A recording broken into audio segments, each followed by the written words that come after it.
Bonjour à tous, Nicolas Bégul, je me présente, je suis directeur de l'activité CRM chez Dimo Software et je suis accompagné pour ce webinaire d'Adrien Imbert qui est le responsable marketing de la solution Yellowbox CRM.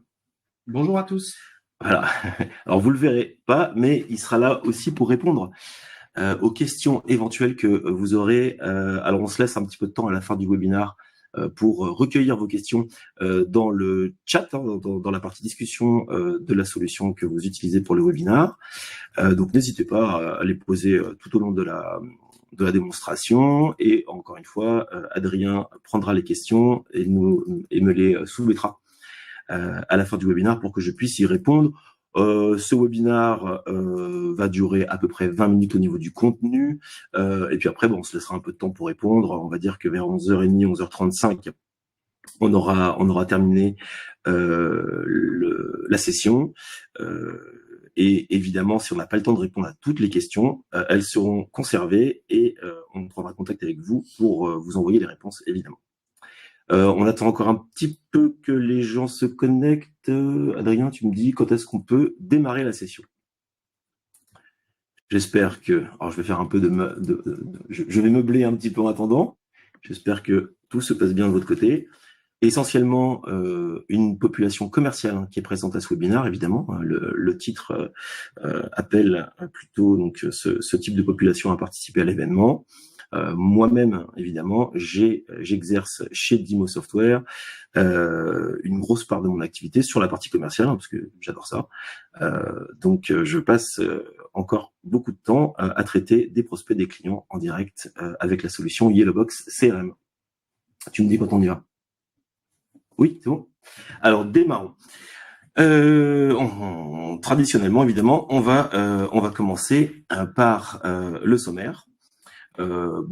Rapidement, une présentation de Dimo Software, hein, que vous sachiez avec qui voilà vous parlez, qui vous présente ce webinaire. On va démarrer ensuite directement avec un petit sondage. On aime bien savoir un petit peu à qui on s'adresse, quelles sont les attentes ou les perceptions. Ensuite, une définition générale du CRM. Je ne connais pas aujourd'hui votre niveau de connaissance de ce type d'outil, donc une définition très générale. Il y en a pour 2 minutes. Et cette définition nous permettra de mettre en avant déjà un ou deux paradoxes de la solution CRM. J'y reviendrai. Et enfin, on terminera, c'est un peu l'essence de ce webinaire, par les bénéfices d'un projet qu'on qualifie de down top. Ça veut dire des projets dont la genèse vient plutôt des utilisateurs et qui poussent leur direction à adopter des solutions comme le CRM plutôt que l'inverse, où parfois, évidemment, c'est plutôt les directions générales ou commerciales d'entreprise qui choisissent d'équiper leurs utilisateurs de CRM. On verra que nous, on aime bien plutôt donc les projets qui viennent vraiment de la base et qui sont remontés en interne. Voilà. J'espère que vous m'entendez bien. C'est le cas?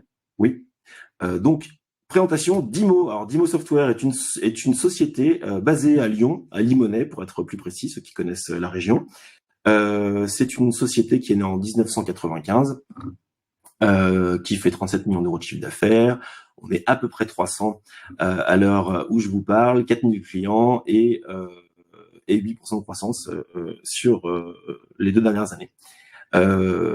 On a plusieurs activités chez Dimo Software, parmi celles-ci évidemment celle d'éditeur et d'intégrateur de CRM, mais pas que, hein, puisque, alors je vais passer les animations, 9 en domaine d'activité. On a une activité, une BU de dématérialisation, de la trésorerie, plutôt une partie finance order to cash, une activité aussi pour les élaborations budgétaires et simulations, déclaration fiscale, de la GMAO, grosse activité chez Dimo Software qui emploie plus de 100 personnes, GMAO pour gestion de la maintenance assistée par ordinateur, donc on est éditeur d'une solution aussi sur cette activité-là, de la BI, comme on dit, donc intégrateur de solutions type ClickSense que vous connaissez peut-être probablement, ou Cognos ou d'autres, le CRM donc, que je représente aujourd'hui, et intégrateur aussi d'une solution que vous connaissez peut-être qui s'appelle Luca, la suite Luca, au niveau de la gestion des ressources humaines. Donc, on va dire que Dimo Software en général est une entreprise qui développe et intègre des solutions de gestion qui sont périphériques aux ERP chez nos clients. On ne fait pas d'ERP, hein, ça c'est clair. En revanche, évidemment, la plupart des solutions qu'on commercialise sont intégrées dans les systèmes d'information de nos clients. Et parmi celles-ci, évidemment, le CRM est un bon exemple. On va tout de suite démarrer par le sondage. Donc là, je te laisse ouvrir. Je sais pas. Tu me dis, on va se laisser un peu de temps. Donc la question, alors de mémoire, hein, puisque là je l'ai pas sous les yeux. En gros, pour vous, un CRM, qu'est-ce que c'est? C'est une question volontairement assez vague. Vous pouvez répondre à plusieurs questions. Vous avez 8 choix. Certains très positifs, d'autres qui le sont moins. C'est juste pour savoir un peu aujourd'hui quelle est votre perception de ce type d'outil. Donc tu me dis quand est-ce qu'on regarde. Alors on pourra pas en direct regarder les résultats de ce sondage, mais ce que je vous propose de faire juste après, c'est de regarder le même sondage qu'on a fait en novembre 2023 lors d'un webinar justement. J'ai pris le temps de mettre sous forme de tableau les réponses qu'avaient apporté nos sondés. Donc on regardera ça juste après. Je pense qu'on sera, à mon avis, à peu près dans les mêmes zones. Tu me dis c'est bon? Allez, super. Donc résultat du même sondage qu'on avait fait en novembre 2023, on se rend compte du coup que globalement la population qui avait été écoutée à l'époque avait plutôt une vision positive du CRM, puisque le premier là où il y a le plus de réponses, c'était sur la notion de partage, hein, donc un outil qui permet de mieux partager l'information dans une organisation. C'est l'essence même du CRM, donc c'est plutôt un bon point. On aurait pu rajouter à cet item un outil qui permet aussi de conserver l'information, hein, puisque c'est aussi un des gros atouts du CRM, c'est que non seulement évidemment on la partage l'information, mais on la conserve dans le temps. On sait qu'il y a des commerciaux qui arrivent, des commerciaux qui partent. Quand un commercial part et qu'il n'y a pas de CRM dans la structure, il part avec tout son savoir. Évidemment, le CRM permet de pallier ce type d'événement. Moi j'aime bien la deuxième, et c'est celle que j'aurais répondu à titre personnel. C'est mon deuxième cerveau, c'est ce que je dis tout le temps. Moi le matin, à titre personnel, quand j'arrive au travail, je me mets directement sur mon CRM. J'ai la liste de mes tâches de la journée, les actions que je dois suivre de près, aussi les réclamations que m'ont fait mes clients. Donc c'est vraiment mon deuxième cerveau. Alors faut pas non plus pousser trop loin parce qu'après ça on a tendance à tout mettre dedans. Mais c'est en tout cas moi c'est vraiment mon assistant au quotidien, le CRM. Donc c'est beaucoup la question que j'aurais répondu. On va pas faire toutes les réponses. On voit quand même qu'il y a pour certains d'entre vous, en tout cas à l'époque en novembre 2023, une perception moins positive, mais plutôt négative. Un outil de flicage, évidemment, c'est parfois aussi comme ça qu'est perçu un CRM. Et une contrainte quotidienne. Contrainte quotidienne, ça je l'entends parce qu'effectivement un CRM doit vivre. Ça veut dire qu'on doit l'alimenter en information en tant que commercial, faire créer des contacts, créer des sociétés, faire des comptes rendus de réunion. Il existe aujourd'hui des solutions pour soulager les commerciaux dans le remplissage de leur CRM. On a des solutions pour importer automatiquement des sociétés, des prospects dans son CRM sans avoir à remplir l'adresse, la raison sociale, le SIRET. Il y a des solutions qui permettent de le faire automatiquement. Créer des contacts automatiquement avec des plugins de messagerie, par exemple, messagerie Outlook, Gmail. On peut créer directement des contacts depuis sa messagerie. Il y a aussi par exemple, un exercice que tous les commerciaux font, c'est-à-dire des comptes rendus de rendez-vous, des comptes rendus de réunion. Aujourd'hui, avec des solutions en mobilité, avec la reconnaissance vocale, à titre personnel, j'aime bien faire ça. Mes comptes rendus de réunion, aujourd'hui, je les dicte tout simplement sur mon application. Ça m'évite la saisie un petit peu fastidieuse de ces comptes rendus. Donc, il y a quand même des outils qui permettent de faciliter, de rendre moins contraignant justement l'utilisation du CRM. Définition du CRM. Bon, c'est très très long. Je vais pas tout vous la lire. Alors c'est pas une définition d'IMO, hein, c'est une définition que j'ai trouvée, je sais plus d'ailleurs où, faut que je regarde ma source sur internet, qui à mon avis est assez juste. J'ai mis volontairement en rouge 4 mots vente, donc pour la partie commerciale. Donc évidemment le CRM touche les commerciaux. Marketing. Aujourd'hui, évidemment, 9 fois sur 10, on embarque le service marketing ou la personne en charge de la communication, en tout cas, dans les projets CRM. L'analyse, donc plus pour la partie direction, pilotage de l'activité, management, Et la partie service client, aujourd'hui, bah, évidemment, le CRM permet de suivre le SAV, le support de ses clients. Donc là, on a 4 mots qui représentent en fait 4 populations. L'incidence de cette définition du CRM, c'est que, comme je viens de le dire, le CRM s'adresse à différentes populations dans une organisation. Les populations n'ont pas toujours les mêmes besoins, les mêmes attentes, les mêmes contraintes. Ce qui fait qu'on arrive parfois dans des situations où il y a des conflits d'intérêts entre le service client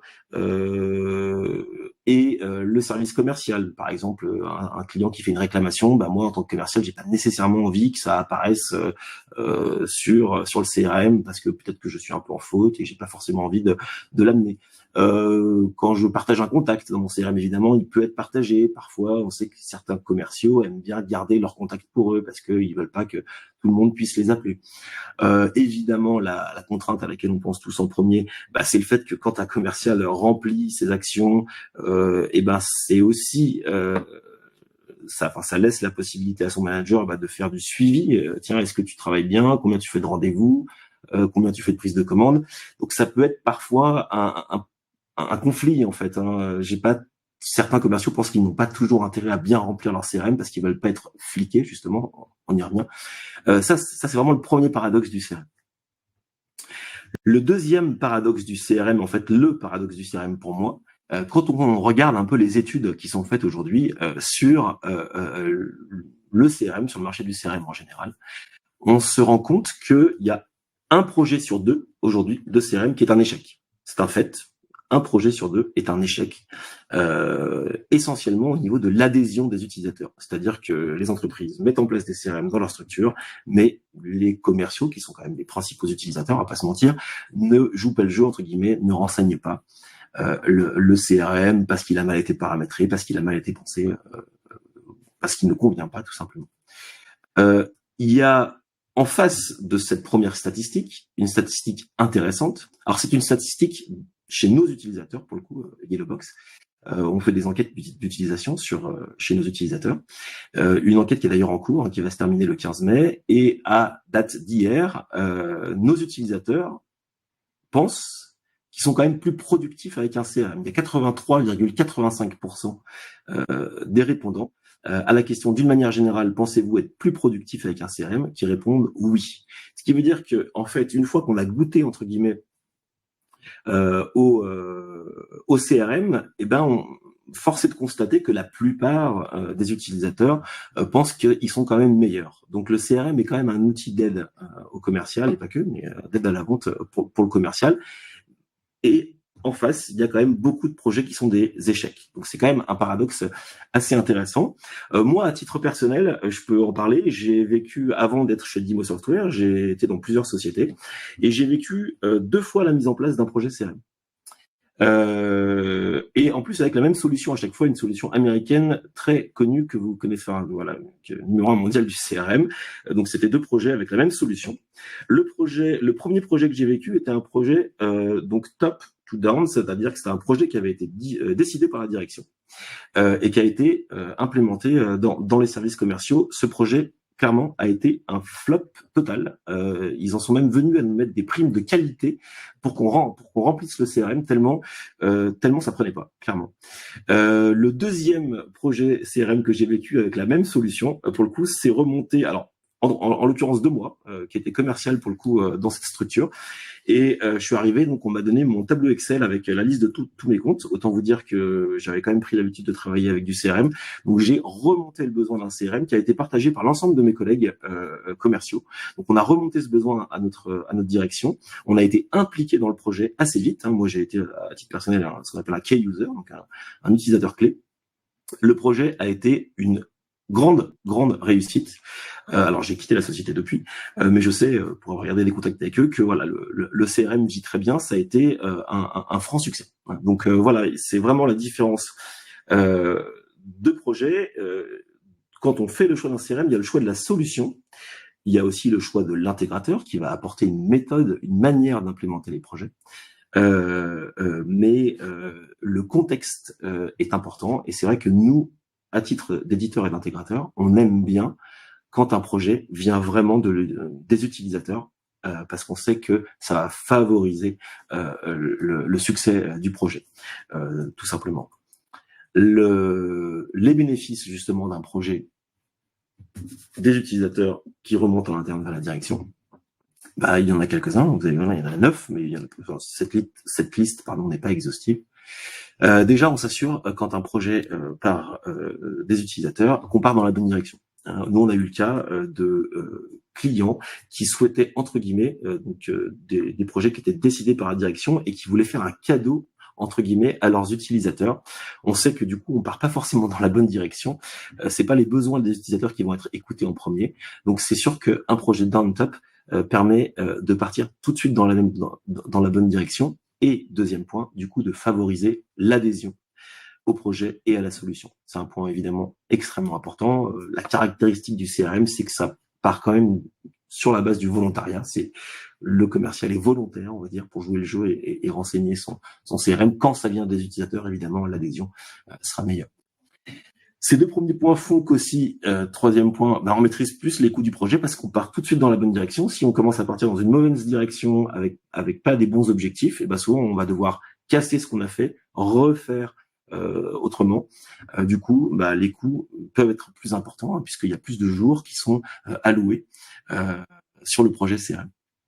À titre personnel, quand vous êtes commercial et que vous remontez un besoin de s'équiper d'outils type CRM, première chose, vous sortez aussi du cadre de votre mission, puisque votre mission reste commerciale, on va dire, de vendre, pour faire un cliché.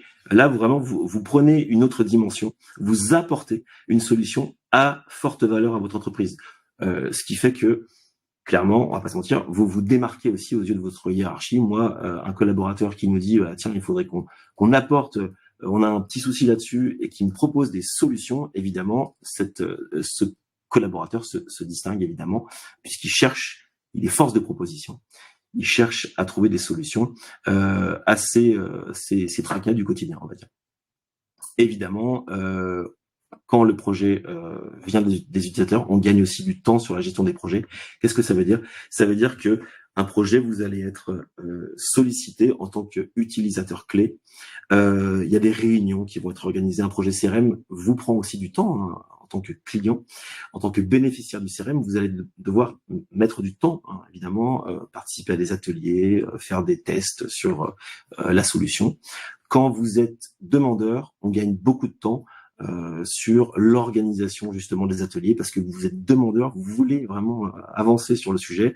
Quand c'est la direction qui dit tiens, maintenant les cocos là, les commerciaux, vous allez participer à un atelier dans une semaine, on sait que c'est compliqué, qu'il y en a toujours qui seront pas là parce qu'ils ont autre chose à faire.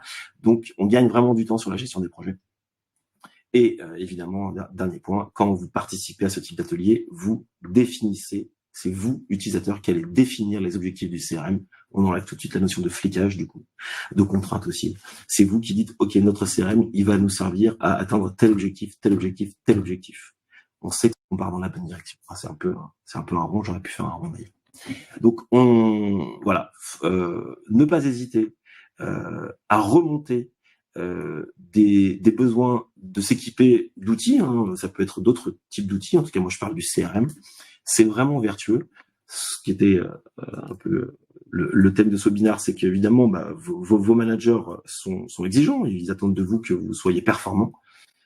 Vous avez le droit, la légitimité de leur demander aussi d'être outillés, accompagnés pour performer, puisque c'est quand même la valeur, le but du CRM, c'est, en tout cas pour les commerciaux, c'est de les aider à être plus performants et de mieux vendre. C'était très rapide, 20 minutes, tu me diras, je suis 19 minutes. J'ai terminé pour ma part. Je sais pas si vous avez des questions, parce que je ne vois pas les questions, c'est Adrien qui va m'aider à répondre. Rebonjour à tous, est-ce que vous m'entendez bien? Ouais. J'ai l'impression que c'est bon. Donc oui, n'hésitez pas à poser vos questions via le chat ou via l'onglet questions dans les minutes qui viennent. On en a déjà 2. J'en ai 2 de mon côté, donc n'hésitez pas, on a encore un peu de temps. Si vous en avez qui viennent, voilà. Donc d'abord une question de Pascal. Donc bonjour Pascal, qui nous demande tout simplement combien coûte un CRM. Combien coûte un CRM? Ça, c'est une question intéressante, importante. Un CRM, en fait, peut avoir tous les coûts. Ça va dépendre évidemment de la solution que vous allez choisir à la base. Toutes les solutions n'ont pas les mêmes coûts. Il y a des solutions qui sont plutôt chères, mais avec un périmètre fonctionnel assez restreint, ou qui sont peu paramétrables. Des solutions, j'en ai parlé tout à l'heure, des solutions leaders du marché qui ont des coûts beaucoup plus conséquents. Ce qui est sûr, c'est qu'un CRM, un projet CRM, ça, on va dire, il y a deux types de coûts. Il y a le coût de la solution, les licences que vous allez acheter ou que vous allez louer sous forme de SaaS, donc l'abonnement, voilà, comme un abonnement Netflix ou un abonnement téléphone, en fonction du nombre d'utilisateurs et du périmètre fonctionnel. Le deuxième coût, qui est un coût initial, le coût d'investissement, c'est en fait un coût du projet, en fait. C'est que vous allez, en général, écrire une expression de besoin, un cahier des charges. L'intégrateur va vous proposer un certain nombre de jours pour réaliser le CRM que vous attendez. Donc voilà, c'est un nombre de jours, que 10 jours qui vont coûter 10 fois le coût de la journée. Donc ça, c'est vraiment la partie investissement initial. Donc, des projets, à titre personnel, des projets à 5 000 €, on peut en faire quand le besoin est très, très, très, très basique. Et puis après, on peut aller sur des projets qui dépassent plusieurs dizaines de milliers d'euros, voire centaines de milliers d'euros sur des gros projets. Donc c'est une question, alors la réponse doit pas être satisfaisante, mais j'ai envie de dire, ça dépend vraiment de combien vous êtes et du périmètre fonctionnel, on va dire. Donc il y a un peu de tout. Ok, merci Nicolas. Donc pour l'instant, il me reste encore une question. D'accord. N'hésitez pas, encore une fois, à les poser. Donc là, c'est Thomas. Bonjour Thomas, qui nous demande combien de temps dure un projet CRM. Alors, c'est un peu la même, du coup, ça va être un peu la même réponse. Ça va dépendre évidemment, ça va dépendre de, première chose évidemment, du périmètre fonctionnel. S'il y a beaucoup de travail de paramétrage à faire, donc du nombre de jours évidemment. Il y a une deuxième chose qui va vraiment conditionner la durée du projet, c'est justement côté client, donc de votre côté, puisque vraiment un CRM se fait main dans la main avec l'intégrateur et vous, donc ça va dépendre aussi de vos disponibilités, de votre implication. On sait qu'on a, je vois, par exemple, quand on passe à la période de reprise de données, on va reprendre des données qu'on va mettre dans votre CRM. Et si vous nous livrez des données de qualité en temps et en heure, on gagne du temps. Mais si c'est plus compliqué parce que vous avez 40 fichiers Excel à récupérer, à consolider pour nous en livrer un, ça va prendre du temps. Donc c'est vraiment des deux côtés. En général, un projet CRM est planifié. On aime bien aussi le fait de lotir des projets, c'est-à-dire on va vous livrer un lot 1 qui va vous permettre de faire ça, de suivre vos sociétés, vos contacts, d'émettre des devis, de faire un peu de marketing. Et puis le lot 2, on veut faire du marketing automation, on veut ouvrir le CRM au SAV pour faire du service client. Donc lotir les projets, c'est plutôt une bonne manière d'avancer. Mais encore une fois, le temps du projet va dépendre à la fois de l'intégrateur, évidemment, les engagements qu'il va prendre avec vous, mais aussi de vous, du temps que vous allez pouvoir allouer, que vos équipes vont pouvoir allouer au CRM. Donc ça, c'est pareil, ça va vraiment dépendre de votre cahier des charges aussi. Du coup, c'est bon? Il n'y a pas d'autres questions? Je n'ai pas d'autres questions pour l'instant. D'accord, écoute. Ceci dit, si vous avez des questions qui vous viennent après, n'hésitez pas, Dimo Software. Je serais ravi d'y répondre via LinkedIn si vous souhaitez faire un rapprochement. Donc Nicolas Bégulle, je vais reprendre le slide d'avant. Et puis voilà, Nicolas Bégulle ou Adrien. Vous pouvez aussi poser des questions à Adrien qui me les renverra par rapport au CRM en général, évidemment. Et j'en profite aussi pour le dire sur notre site internet. Si vous souhaitez des informations supplémentaires, voir des témoignages, des webinars comme Nicolas, il en a fait quelques-uns. Il y a d'autres personnes de l'équipe qui en ont fait, donc n'hésitez pas à vous nourrir de ce contenu. Et donc l'adresse, c'est dimo-crm.fr. Super, je pense qu'on peut terminer. Je te laisse clore la session. Je vous remercie en tout cas pour votre attention. Et puis, peut-être à bientôt.